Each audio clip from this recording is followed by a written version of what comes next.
ሻሎም ሻሎም ሻሎም ቤተሰብ እግዚአብሔር አምላክ ሰላም ጸጋ ምሕረት ናይ ክርስቶስ ምስ ኩልኩም እዩ ኣንሓኹም ሰላሕ ዲኒ እዚ ንዝበለጸ መዓልቲ ዝበለጸ ቃል ንካፈለሉ ፕሮግራምና እዩ ሎም ንሪኦ ቃል ድማ ህዝቢ ኣምላኽ ምስ ኣምላኽ ዝሓበረ ህዝቢ ዝብል እዩ ህዝቢ ኣምላኽ ምስ ኣምላኽ ዝሓበረ ህዝቢ እዩ ሪኢኹም ኣለኹም ኣሕዋት ናይ እግዚአብሔር ህዝቢ ማለት ምስ እግዚአብሔር ሕብረት ዘለዎ ምስ እግዚአብሔር ሓደ ዝኾነ ህዝቢ እዩ መጽሓፍ ክዛረብ ከሎ ቀዳማይ ቆሮንጦስ 6:17 ከምዚ ይብል እቲ ምስ ጎይታ ዝለግብ ግና ምስኡ ሓደ መንፈስ እዩ ሪኢኹም እቲ ምስ ጎይታ ዝለግብ ግና ምስኡ ሓደ መንፈስ እዩ ህዝቢ ኣምላኽ ማለት ምስ እግዚአብሔር ኣብ አንድነት ኣብ ሕብረት ዝነብር ህዝቢ እዩ ዳስ ዋይ እንተዳ ምስ እግዚአብሔር ኣብ አንድነት ኣለና እንተዳ ምስ እግዚአብሔር ኣብ ሕብረት ኣለና ኮይና ብእግዚአብሔር ኢና ኣብ ህይወት ንመላለስ ማለት እዩ ምክንያቱ ምስኡ ስለ ዝሓበርና ብኡ ኸይና ኣብ ህይወት ንነብር እዚ ህዝቢ እዚ ብርእሱ ዘይኮነ በተሓቢርዎ ዘሎ መንፈስ ብኡ ዝነብር ህዝቢ እዩ ስለዚ ህዝቢ ኣምላኽ ማለት ምስ ሰብ ጥራሕ ደይኮነስ ምስቲ ኩሉ ዝኽእል እግዚአብሔር ኣብ ሕብረት ኣብ አንድነት ዝመፀ ህዝቢ እዩ ከም ምስ ኣምላኽ ምሕባር ከም ምስ ኣምላኽ ሓደ ምዃን ዝጥዕም ነገር የለን ስለዚ ንክርስቶስ ብምቕባልና ምስቲ ልዑል ክንሓብር ዕድል ኢና ረኺብና ስለዚ ነቲ ሓቢርኩሞ ዘለኹም ኣምላኽ ኣብ ህይወት ኢንጆይ ግበርዎ ነዚ ሓቢርክዮ ዘለኻ ኣምላኽ ኣብ ህይወት ከኣስተማቕርዮ ንዕኡ ኮንሽስ ኩኒ ዝሓበርክዮ መንፈስ ከም ዘሎ ሕሰቢ ዝሓበርካዮ መንፈስ ከም ዘሎ ሕሰብ ምኽንያቱ ህዝቢ ኣምላኽ ህይወቱ ካብ ሕብረት ምስ ኣምላኽ ይጅምር ኢየሱስ ክርስቶስ ንዘለዓለም ጎይታ እዩ ሐዋርያ ዮሐንስ ክዛረብ ከሎ ከምዚ ኢሉ ቀዳማይ ዮሐንስ ምዕራፍ 1 ጥቕሲ 3 ንስኻትኩም ድማ ምሳና ሕብረት ምእንቲ ክህልወኩም ኢልና እቲ ዝረኣናዮን ዝሰማዕናዮን ንዓኻትኩም ንነግሮ ኣሎና ሕብረትና እውን ምስ ኣቦን ምስ ወዱ ኢየሱስ ክርስቶስን እዩ ሪኢኹም ሕብረትና እውን ምስ ኣቦን ምስ ወዱ ኢየሱስ ክርስቶስን እዩ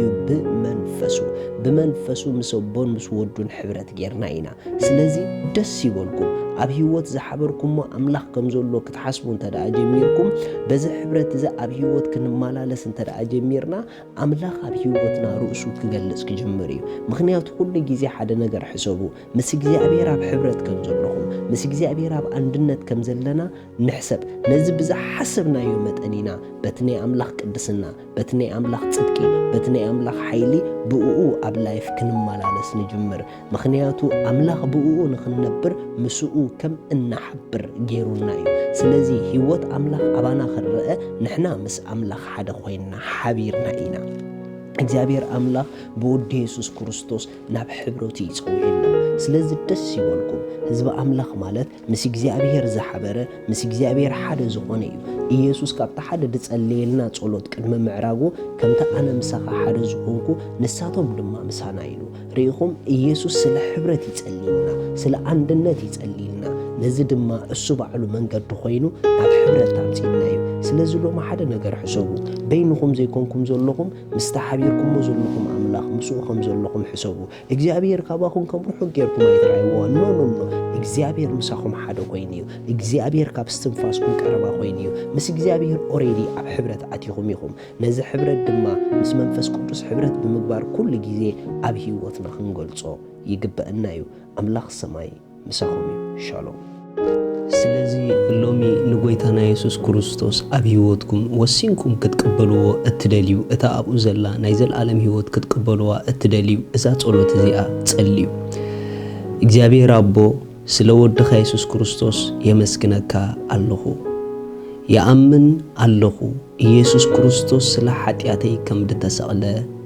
ዕዳ ኃጢአተይ ከፊሉ ከም ዝፈጸሞ ስለይ ከም ዝሞተ ብሳልሰይቲ መዓልቲ ኣምላኽ ካብ ሞታት ከም ዘተንስኦ ኣብ የማን ኣምላኽ ከም ዝተቐመጠ የኣምን ኣለኹ